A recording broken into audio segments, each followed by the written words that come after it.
Greetings friends and fans of YouTube, it's nice to see you all again. Welcome to another one of my videos. So today I'm going to be reviewing this. This is my new ESP LTD Ec-256 in emerald green. And following the naming conventions I've got recently with gemstones, this one's called emerald. So how did I come about this? Well, I wanted something Les Paul shaped, and anyone who's been following my channel for a while now knows how much I've been after a Les Paul ESP. So my bandmate David recently just bought a DBZ Bolero. DBZ is Dean Zielinski's company. He was one of the founders of Dean Guitars.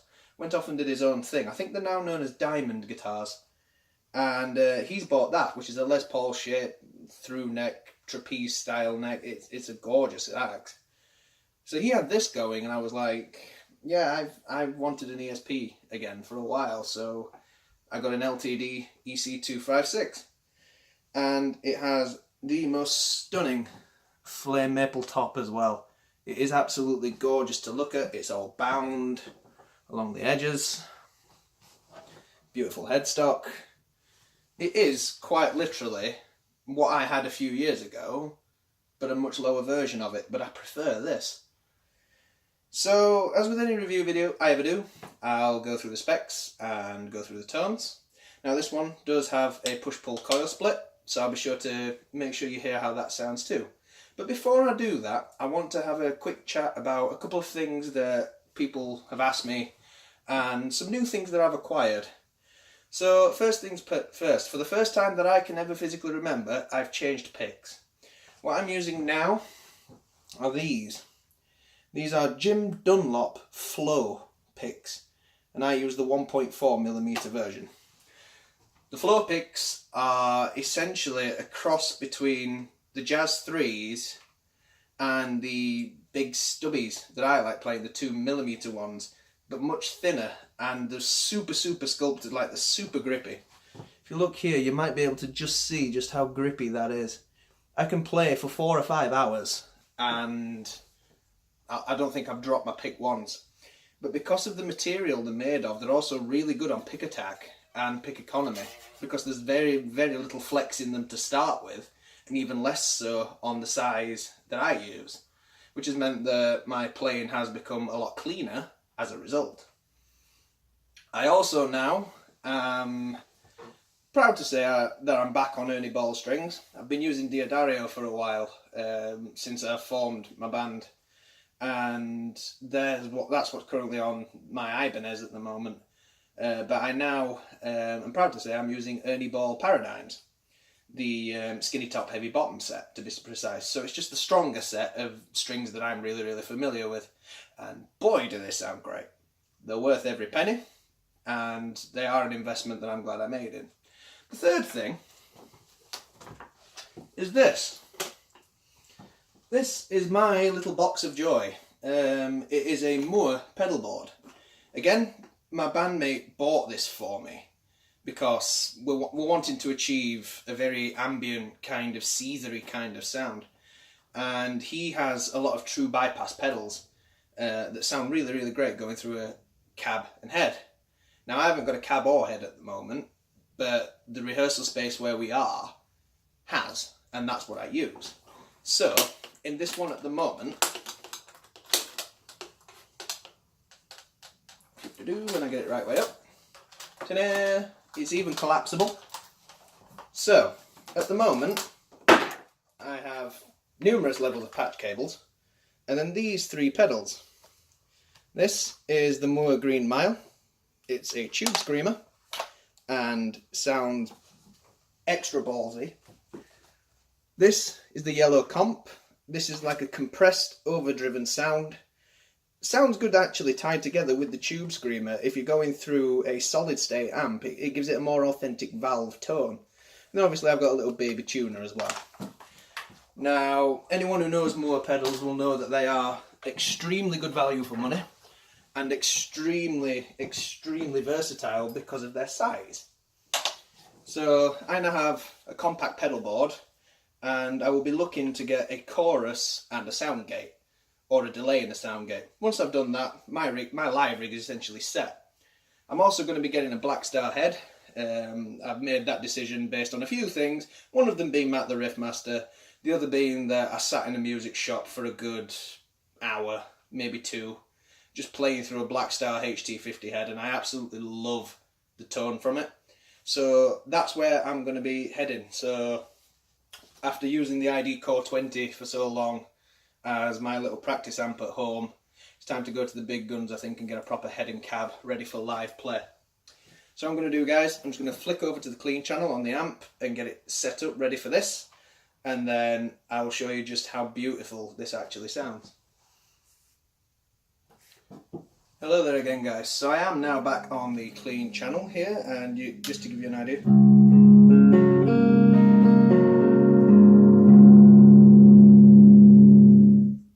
So in respect of this guitar then, the specifications are mahogany body with a flame maple top, a mahogany neck that's set in construction, so it's into the body, it's really, really resonant, really resonant. This one is a little bit older, so this one is pre-CITES regulations and actually has a rosewood board.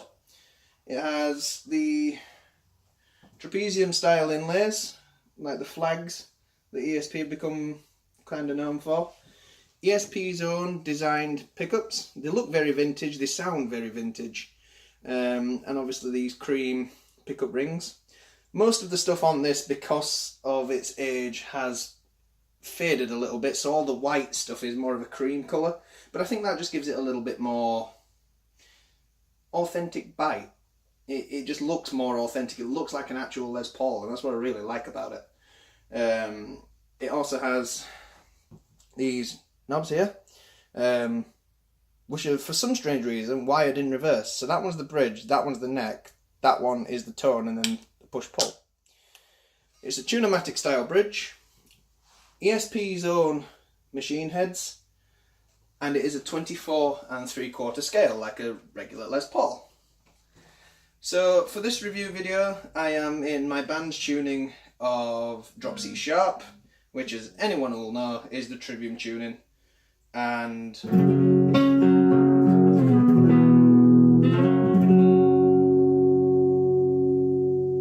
just to give you some idea as to what's coming along. So I am in the neck position here, and here we go.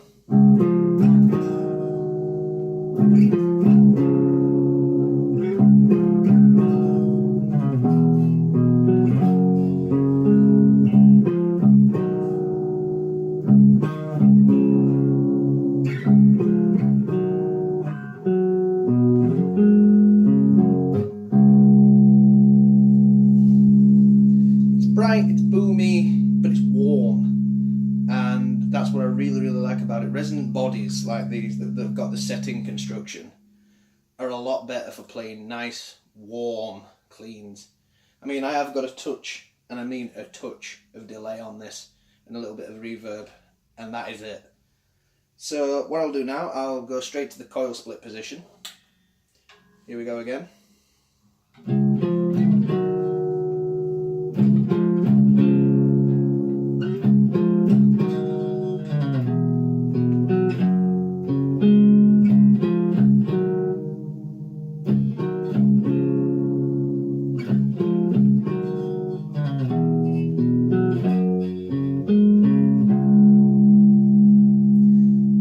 Definitely a bit spankier and not quite as bass heavy as you would expect if you coil tap.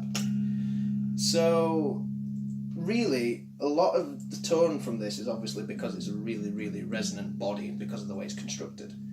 But in terms of obviously doing the chordy stuff, really, really good for that. It's quite dark, but obviously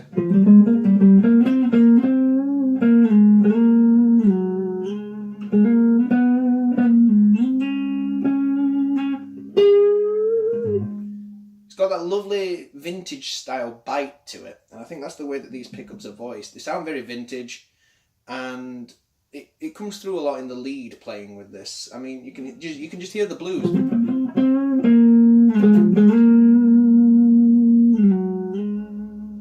it resonates really well as well. It holds the note for a very long time. It's got a lot of sustain. So what I'm going to do now, I'm going to split to the two pickups split. Here we go.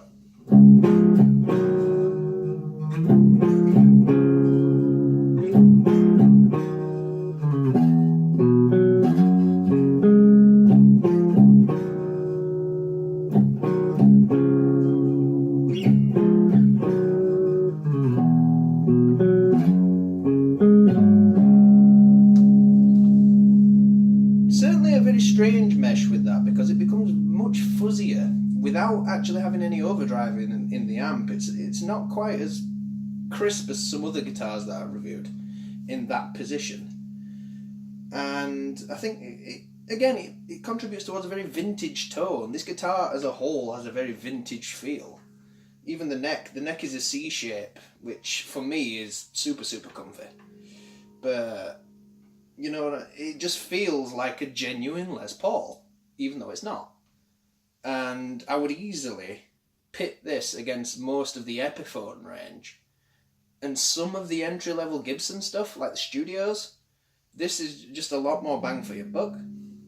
So again, I'm going to go to the coil split position, which is these two now on single coil. Here we go.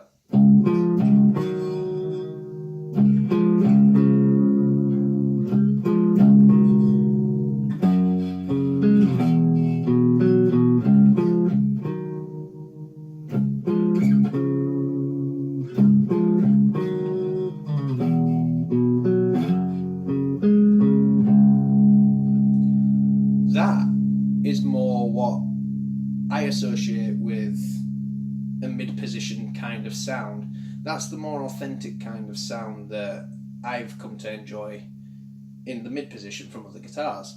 But obviously every guitar voices differently. It's just the way they're built.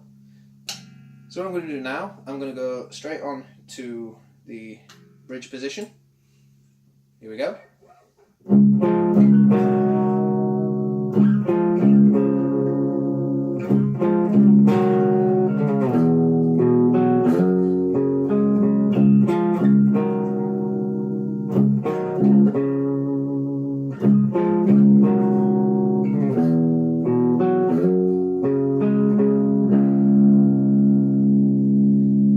When you voice to this pickup that you realise where the fuzziness comes from.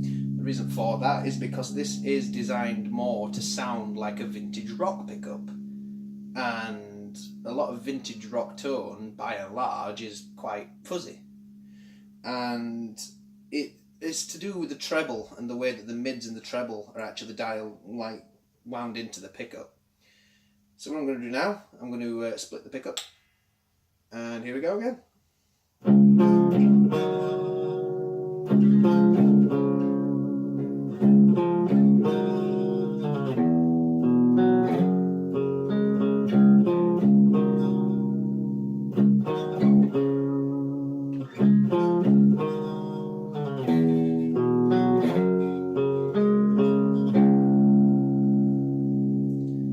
That, for me, sounds a bit more like a Telecaster style single coil in the way that it voices out, but it is still going to be brilliant. I mean, even for the lead stuff, and this is with the coil split.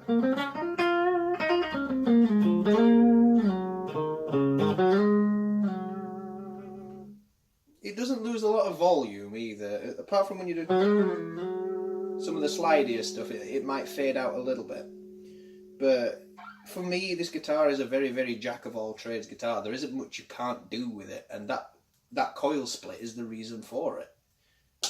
So what I'm going to do now, guys, I'm going to switch over to the distorted channel, run through all the tones again, and I will see you in a sec. Here we are then, guys. So I am back now on the distorted channel, and just for anyone that wants to hear that, how that sounds.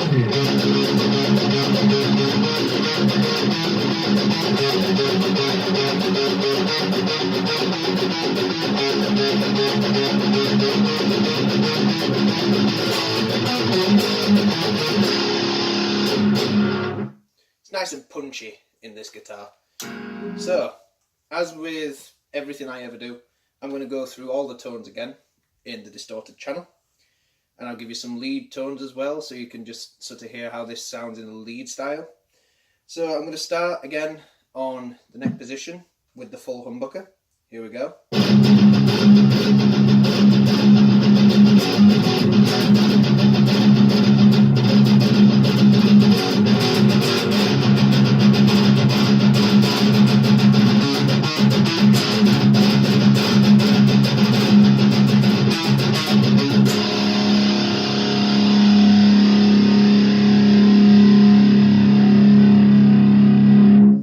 So I did let that ring out a bit just so you can hear the kind of sustain that this has. And whilst the neck pickup is fuzzy, it's still very clear, it's still very crisp, but it's excellent for those warm leads.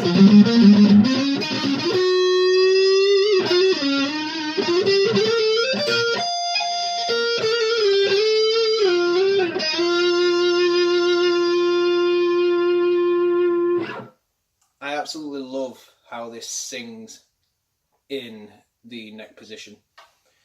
So what I'm going to do now is split the humbucker and go again.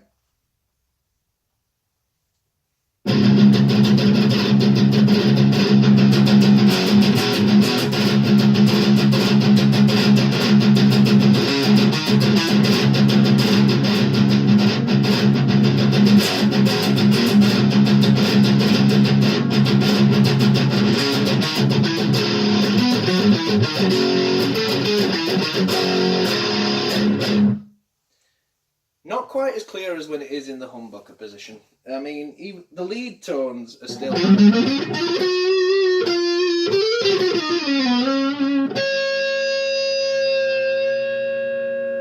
still ring out, but they don't sound as warm. And that's because when you split this, it sounds more like a Strat. And Strats are obviously not really renowned for playing in the neck position in distortion, because the single coil doesn't really carry the punch that most metal players would need. Apart from, of course, if you're Iron Maiden. So, what I'm going to do now is go again to the mid position, which is the two humbuckers together. Here we go.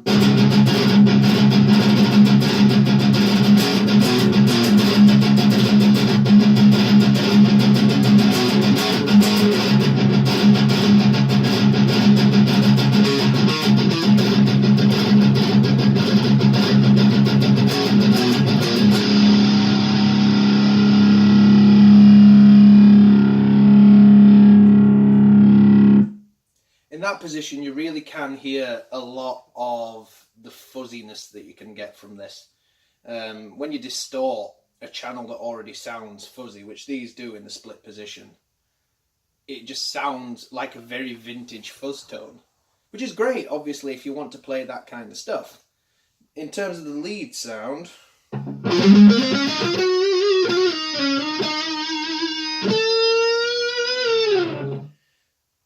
it just feels like I'm going through an old 60s amp, which is nice and very, very vintage sounding, but not really for me.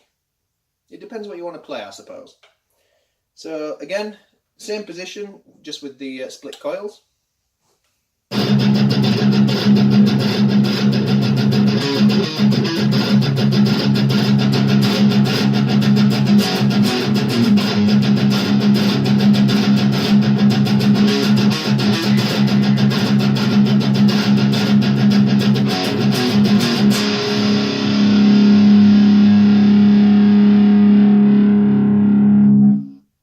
When you split the two coils and they go to the two single coil sounds, it loses a lot of note clarity. It does lose a lot of its note definition when it's overdriven. And just for the lead,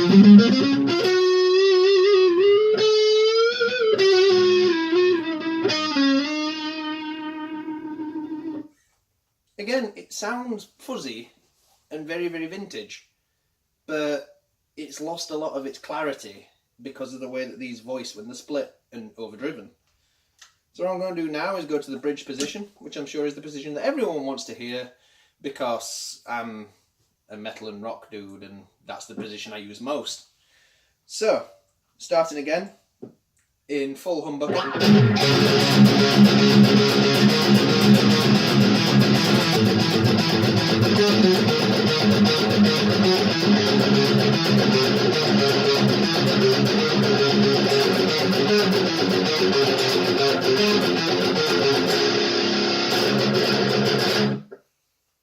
Punchy is the best way I can describe that. Punchy, but not as punchy as, say, maybe the higher end H series of models of these, or the EMGs, which you kind of really can't expect from a vintage looking Les Paul with a vintage style tone. And for a lead sound comparison,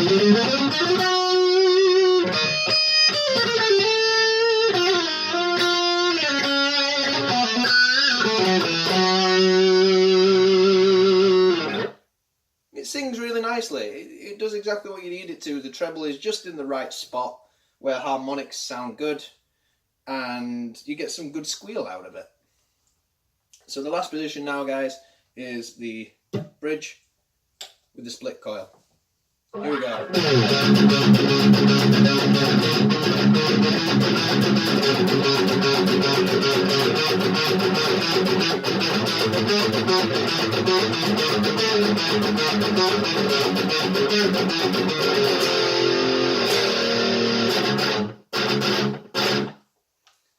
Definitely a lot scratchier and more, again, like a Telecaster style sound, which, again, I do suppose makes this a very jack of all trades guitar. It can sound like multiple different instruments and you only have the one. And again, just for that lead tone comparison,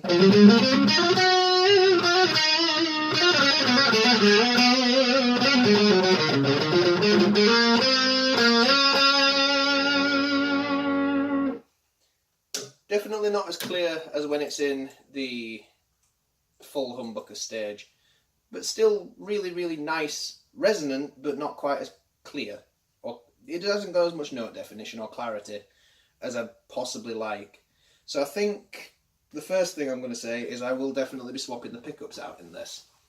Chances are I'll probably go for a Seymour Duncan JB59 set, as the sort of style that my band Tooth and Claw are playing is more hard rock and groove than it is outright metal.